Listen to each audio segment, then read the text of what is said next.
ETF index mutual funds నేర్చుకుని stock మార్కెట్లో రాణించాలనుకుంటున్నారా? వెంటనే ఈ నెంబర్కి కాల్ చేయండి. నమస్తే, నేను జీవి సత్యనారాయణ.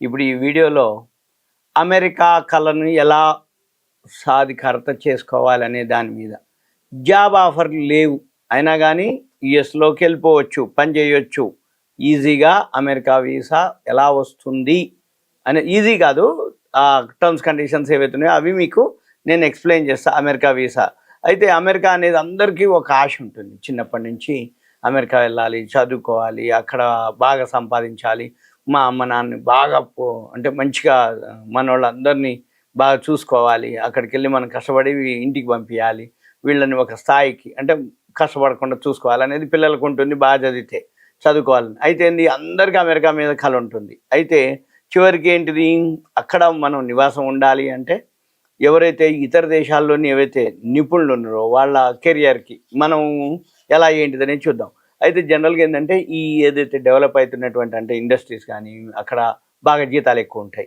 తర్వాత పర్మనెంట్ ఉన్నారనుకోండి అవకాశాలు అక్కడ మంచిగా ఉంటాయి అన్నమాట. అయితే అక్కడ ఏం చేస్తారు, అక్కడనే పని చేయాలని జనరల్గా చిన్నప్పటి నుంచి అందరు కొద్దిమంది ఎక్కువ శాతం లక్ష్యంగా పెట్టుకుంటారు అనమాట.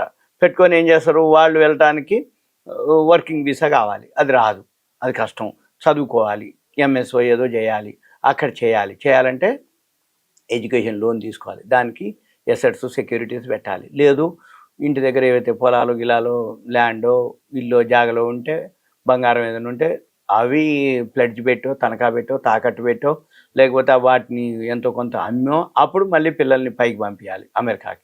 అక్కడ ఓ 2 ఏళ్ళలో ఏమో చదవాలి, ఎంఎస్ అట్లాంటివి చేయాలి, చేసిన తర్వాత అప్పుడు మళ్ళీ వాళ్ళు అక్కడ జాబు చూసుకోవాలి, సెటిల్ అవ్వాలి, అప్పుడు ఇవన్నీ అనమాట. అంటే టైము ఖర్చుతో కూడుకున్నటువంటి వ్యవహారం.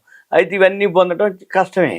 అయితే దీనికి ఏంటిది, ఇవన్నిటికి మళ్ళీ అక్కడ ఉద్యోగం ఉన్నట్టుగా అక్కడ మళ్ళీ ఆ ఉద్యోగం ఏదైతే ఉందో ఆఫర్ కావాలి, అక్కడ లెటర్ కావాలి, అంటే జాబ్ ఆఫర్ కావాలి. అయితే మరి జాబ్ ఆఫర్కి వీసాలు ఏవైతే ఉన్నాయో ఇప్పుడు నేను మీకు కొన్ని వీసాలు చెప్తా, అవి మీకు ఏమీ లేకుండా ఉపయోగపడతాయి. అవి మీరు ఒకసారి ఇంకా అవేర్నెస్ కోసం ఎడ్యుకేషన్ ఇన్ఫర్మేషన్ ఇంకా మీరు క్లారిఫై చేసుకోవాల్సిన అవసరం ఎంతైనా ఉంటుంది. ఏది, ఇవన్నీ ఎలా ఏంటిది అనేది 1-2 సార్లు సర్వే చేసుకొని చెక్ చేసుకొని దానికి ఎలిజిబిలిటీ కనుక్కుంటే దయచేసి కాల్ చేయొద్దు, నాకు ఏదైనా ఉంది అంటే మెసేజ్ పెడితే దాన్ని బట్టి ప్లాన్ చేయొచ్చు మనం.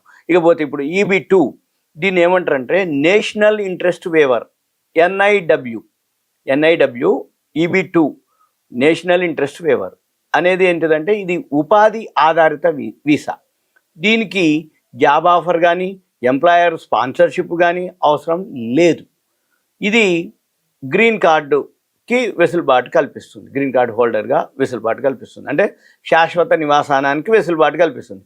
ఈ వీసా ఏదైతే ఉందో అధునాతన డిగ్రీలు అంటే మాస్టర్స్ కానీ PhD వంటివి చేసి యునైటెడ్ స్టేట్స్ జాతీయ ప్రయోజనాలకి గణనీయంగా ప్రయోజనం చేకూర్చే రంగాలలో అసాధారణ సామర్థ్యాలు ఉన్న వ్యక్తుల కోసం రూపొందించారు ఇది. ఇప్పుడు అమెరికా ఆయన ఏం చెప్తున్నాడు, మిత్రత్వం కానీ అమెరికాకి ఉపయోగపడే సలహాలు కానీ అమెరికాకి ఉపయోగపడే ఎవరైతే సర్వీస్ చేస్తారో వాళ్ళందరికీ మేము ఫేవర్ అంటుండు. అంటే ఏంది, యునైటెడ్ స్టేట్స్ జాతీయ ప్రయోజనాలకి గణనీయంగా ప్రయోజనం చేకూర్చే రంగాల్లో ఎవరైతే ఉంటారో అంటే అసాధారణ సామర్థ్యాలు ఉండాలి, వాళ్ళ కోసం EB-2 అనేది ఉంటుంది.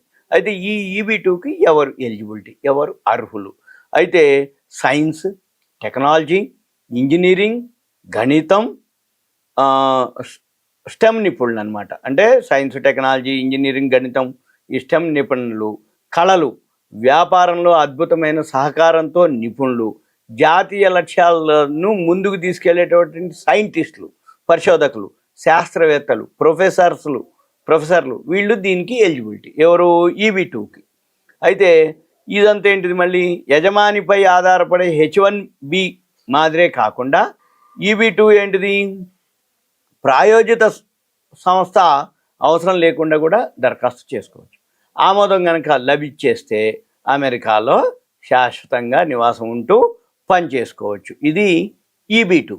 ఇకపోతే O-1 వీసా, ఈ O-1 వీసా అనేది ఏంటిది, ఒక యజమాని నుంచి అక్కడి నుంచి ఒక స్పాన్సర్షిప్ అవసరం లేనటువంటిది. అంటే ఈ O-1 వీసా ఏదైతే ఉందో ఎటువంటి స్పాన్సర్షిప్ లేకుండా లేనటువంటి వీసా. ఇది అసాధారణ సామర్థ్యాలు ఉన్న వారికే ఇస్తారు. ఇది కూడా ఏదైనా కానీ ఉట్టికిచ్చేది లేదు.